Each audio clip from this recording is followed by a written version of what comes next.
अकोल्यातील तारफेल भागातील विजयनगरातील एका घराला आग लागल्याची घटना समोर आली आहे। ही आग शॉर्ट सर्किटमुळे लागल्याची प्राथमिक माहिती आहे। दरम्यान या आगीची माहिती अकोला अग्निशमन विभागाला देण्यात आल्यानंतर अग्निशमन दलाचे जवान दाखल झाले होते। यावेळी अग्निशमन दलाच्या जवानांनी शर्थीचा प्रयत्न करून ही आग आटोक्यात आणली आहे। या आगीत घराचं मोठ्या प्रमाणात नुकसान झालं असून सुदैवाने या आगीत कोणत्याही प्रकारची जीवितहानी झाली नाही। सध्या अकोला जिल्ह्यातील तापमानाचा पारा 45 अंशांवर गेला असून शहरासह जिल्ह्यात आगीच्या घटनांमध्ये मोठी वाढ झाली आहे।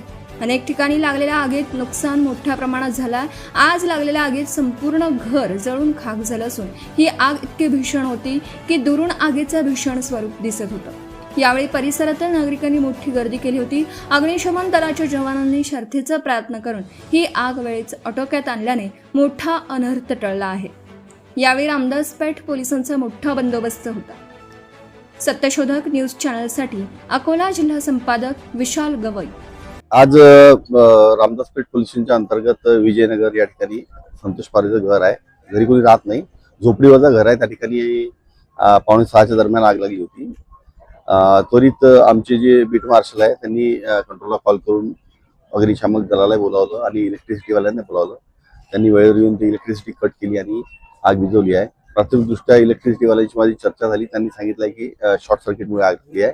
तसे ते सदृश्य पुरावे दिसून येत आहेत। सध्या आग कंट्रोलमध्ये आहे आणि घटनास्थळी शांतता आहे। काही जीवितहानी नाही, घरी कोणीच नव्हतं आणि घरात सामान्य काही नाही आहे, त्याच्यामुळे जीवितहानी किंवा वित्तहानी कमी आहे।